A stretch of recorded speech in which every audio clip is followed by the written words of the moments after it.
Venezuelan professionals from the organization Psicólogos Sin Fronteras report a significant percentage in symptoms of anxiety, depression, and acute stress in young adolescents around 10 to 18 years old.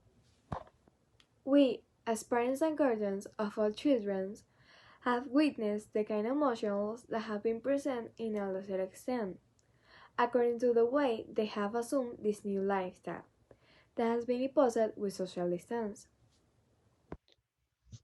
Because of this, many of us have wondered how they can rally on these difficult times where their life are being scared by the paranoia of COVID-19. It is for this reason that in order to guide them to face the havoc of this disease, we have the intervention of two specialists in this topic. They, too, have brought us the record testimony of two patients who comment on their experience of how they took on these situations. So in our program of today, we will have the participation of the psychologists and they're from Universidad Católica Andrés Bello, Aragasa Guillén. I'm the psychiatrist graduate from la Universidad Central de Venezuela, Doctora Samira Molina. Welcome to Pandemic Emotional Tsunami Through the Eyes of Venezuelan Teenagers with Mariana Briceño and Genesis Vizcaíno. Good morning, Dr. Samira Molina. I'm psychologist Aranza Guillén.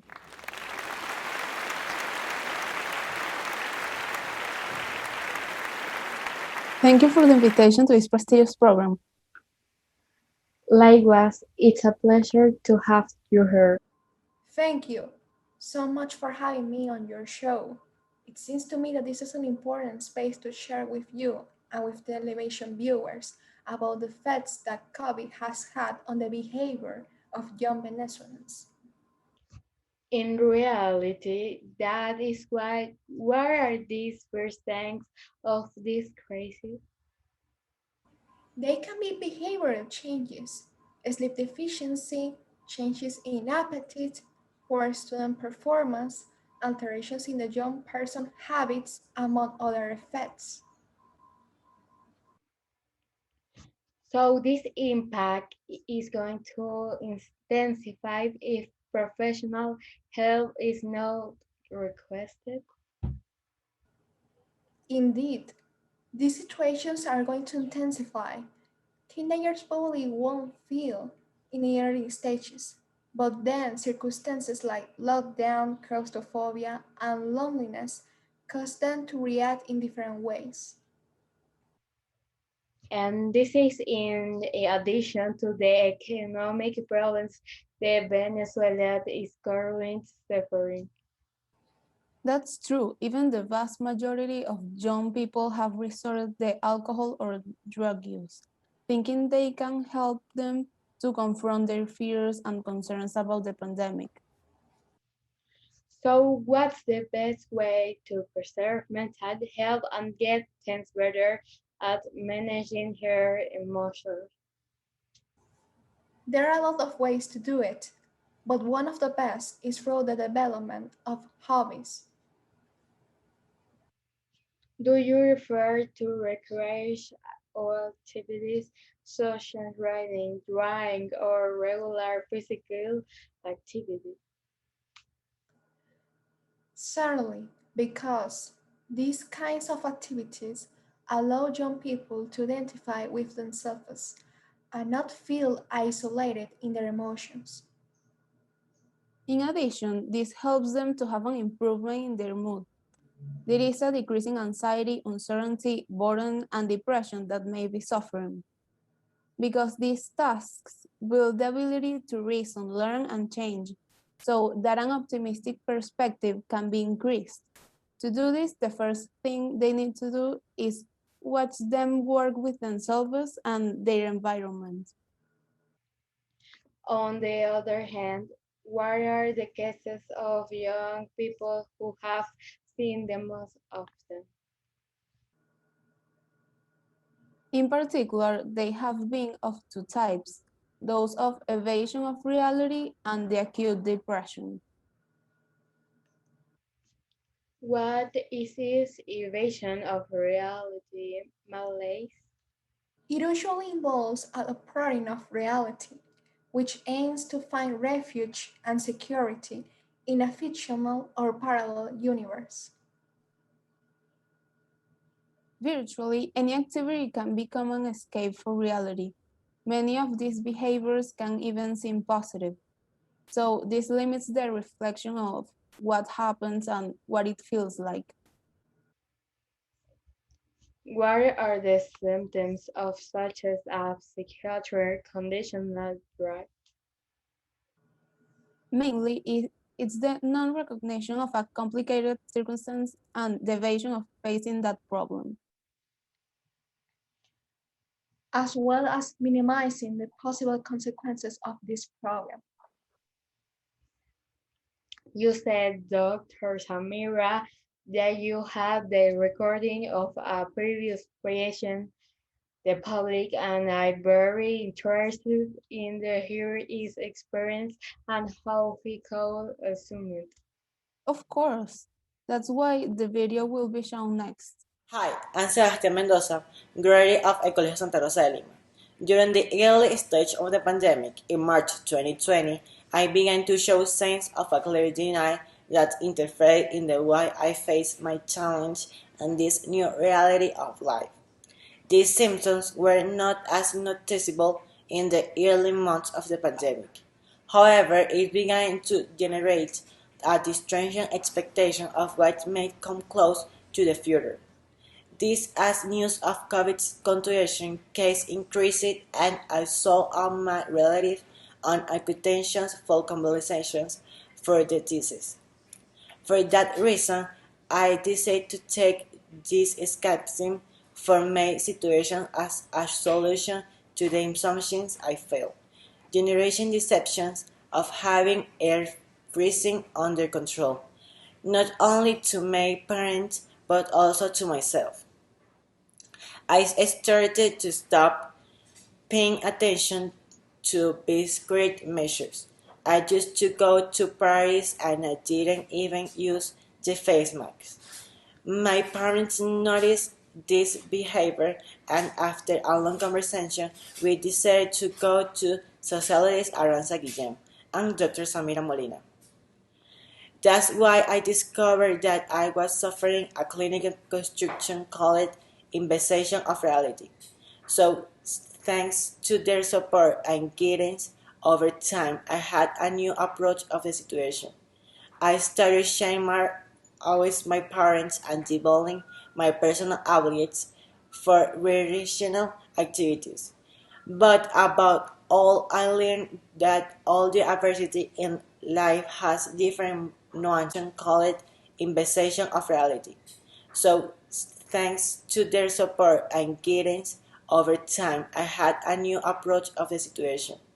I started sharing always my parents and developing my personal abilities for recreational activities. But about all, I learned that all the adversity in life has different nuances. This is part of our path, our growth towards maturity. Thank you. It was very shocking to hear his perception. Thank you for having told us this, Sebastian, even though this was a difficult topic for you. Is the testimony of the other case amazing? Indeed, we will now see the testimony of a young woman who suffered acute depression. It is a mood disorder that occurs when feelings of sadness, loss, anger, or frustration interfere with daily life over a long period of time. Its most common symptoms are loss of interest in activities, emotional ups and downs, anxiety, apathy, general discontent, guilt, hopelessness, and sadness. They may also have agitation and irritability or excessive crying. Now we above the video of this testimony. Hi, I'm Lisa Guerrero, graduate student of El Colegio Santa Rosa de Lima.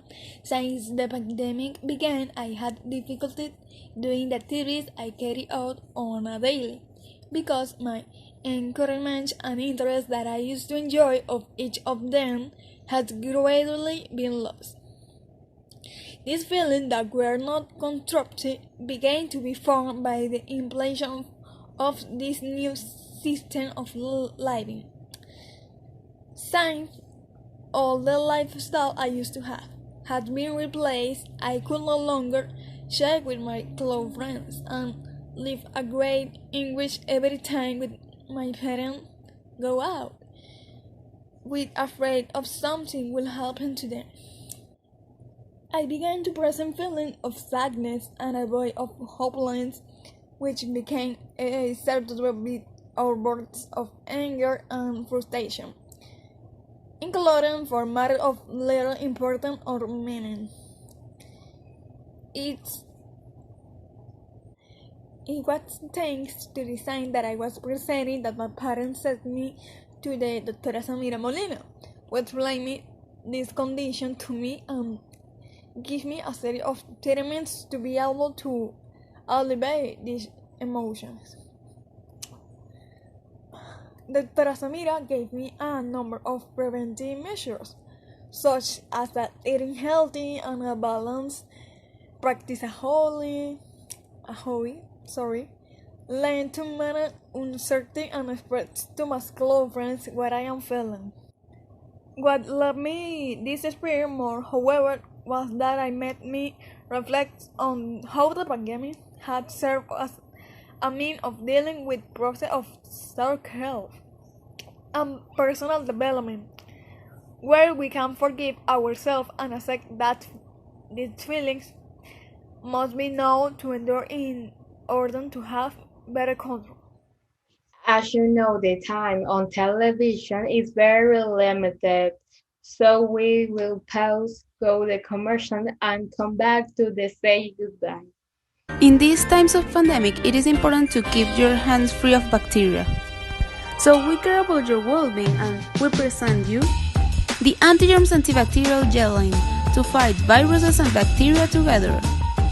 Features 70% of ethyl alcohol and kills bacteria at 99.99%.